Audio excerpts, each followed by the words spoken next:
This is the Zach Asbury Show. Welcome. Today's podcast clip comes from an interview with Professor Scott Koslow from Macquarie University. Or anything from my thesis has actually seen the light of day.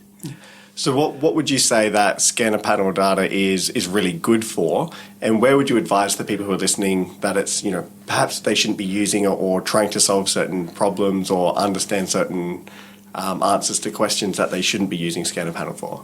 Oh, What are the strengths and weaknesses? Strengths and weaknesses, I guess you can go back to that paper, but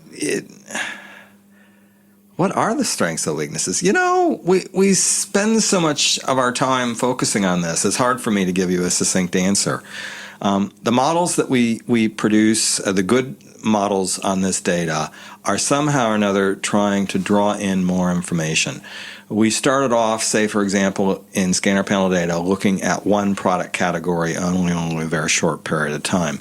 And over time, we've started talking about, well, it can't just be one category. It has to be multiple categories. And the more data that we have, the better picture we're getting about why consumers are acting the way that they do. One of the trends currently in the literature is to move towards structural models. Some of these structural models, the economists can't stand because they say, they impose too much structure. And it's like, well, if you don't impose the structure onto these scanner panel data, you end up with aggregation biases all over the place. So you got these constant trade-offs with scanner panel data. Honestly, the big thing that scanner panel data is best for, it's the scorecard. Yeah. Okay? Did you actually do well in terms of sales or not? How can you come up with that stuff without scanner panel data? At one time, we used warehouse withdrawals, okay, before we had scanner panel data. And that was like, you really couldn't see whether or not the ads worked. To whereas if you know when your ad's starting and you can see that sales pick up at that time, gosh, that sounds pretty good. Yeah, and then you also have usually some sort of additional effect because some brands, when they advertise, they also have a price promotion attached to it. So how do you separate out the advertising versus the price promotion, sales increases? That becomes the very difficult technical stuff and why you need the structure imposed from structural models. One of the things I do have to say is what not to use it for. Yeah, okay? Very important. Look, price promotions are a problem in scanner panel data. Because if you drop the price, the stuff moves. We all know this. Yeah. Okay? But at what point in time is this sort of, productive for a brand? And at what point in time is this sort of like heroin for an addict? Okay? Now, the addict is not the consumer. It's the brand manager. Oh, yeah. They're addicted to those sales increases. Yeah. So the first time you do it, you do a sales promotion, you do a sort of small sales promotion, and all of a sudden there's this sales increase, and gosh, this feels really good, and the rush is wonderful. And a few months go by, and you're really trying to get an increase in sales, and finally, okay, let's do another sales promotion. You do the same size, okay? Do you get the buzz, the same buzz as the first time? Of course you don't, okay? The sales go up, but it's not quite as much. So then a few months later, you got to deliver results for the next quarter. All right, let's do another sales promotion, but we'll double the size of the price discount. Okay, all of a sudden you get the buzz again. Okay? And this pattern can keep continuing every 3 months. Okay? So let's say this goes on for a year, every 3 months. In time, it's going to be every 2 months, every month. And then what are you down to? Every other week. And we see plenty of categories at the stores where it's every other week. And it's like, how did they get themselves into these problems? Well, they got addicted to promotions, okay? Yeah. Now, I often say the purpose of advertising is to sell stuff at full price. That's it. Yeah. Yeah.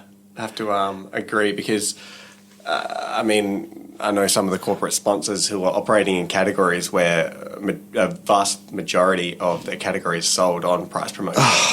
And whether it's their brand or their competitor's brand, that's just what's being sold. Yeah. And so is the full price really the price of the category, or is it the price promotion that's sort of the reference price for consumers? And it has to be the price promotion. If the bulk of their category is being sold on price promotion, then their reference price is 30 to 40% off of what their recommended retail price is. Yeah. Look, I still remember there was a cereal that I bought in New Zealand. It was a fabulous cereal called Berry Berry Nice, and it's by a company called Hubbard's. I wish they sold it in Australia. Yeah, I haven't heard of that one, yeah. If I had to buy it in Australia, okay, I would easily buy it for $12, $15, maybe even $20 a box. Wow. Okay, I really love this stuff. It is Yeah, a you must unique do. product. Okay.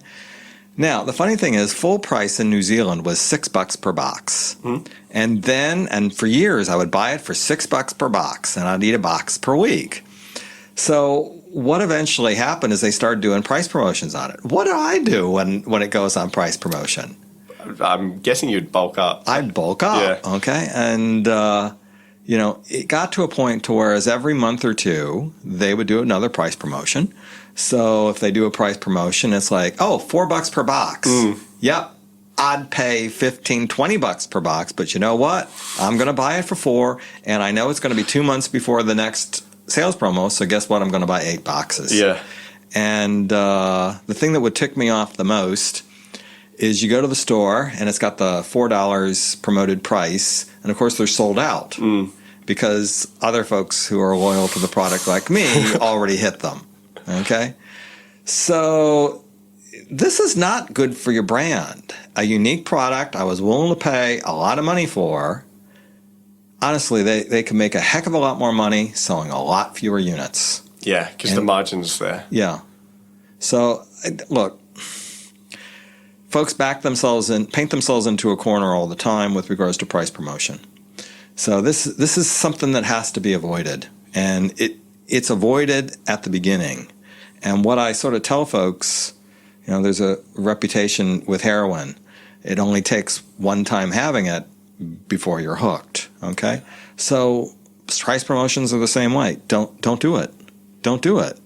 Okay, resist the temptation because you could be hooked after the first price promotion. Don't go down that route. And so you see advertising as being a way of avoiding that. So you're putting money into creative advertising and then scheduling media effectively, and that allows you to sell the units at full price. Ideally, if Yeah. you're doing it right, that's what it should be doing. Yeah. So Okay. what would you recommend for people who are listening to the podcast who maybe work in sort of media agencies or creative agencies? What are the academic findings potentially from your papers or your colleagues about creating effective advertising? Okay, good point. Let me go back to some of the history. Perfect. So I was doing this stuff in scanner panel data, had this horrible experience with Journal of Marketing Research with 6 revisions, 6 reviewers, 2 editors. Yeah, that's just crazy. Okay. I have to figure out, what do I do now? Do I want to continue with this stuff or not? So I start thinking about what I want to do. And at the time, I'm teaching advertising. I'm teaching advertising because I like advertising. Okay. And people tell me I'm good at this. Okay, that's fine. I thought I was good at scanner panel data, but obviously I wasn't. So, yeah, I have to start thinking about, how do you design ads? In the old-fashioned... Hey guys, it's Zach Ainsbury here with just a couple of quick reminders. If you've enjoyed today's podcast, then make sure you subscribe so you never miss an episode. There are plenty more interviews to come with some of the world's leading marketing academics and practitioners. You do not want to miss these. In the meantime, if you're looking for another way to connect, then follow me on Twitter at Zach Ainsbury. That is ZACANESBURY for my take on the marketing issues of the day.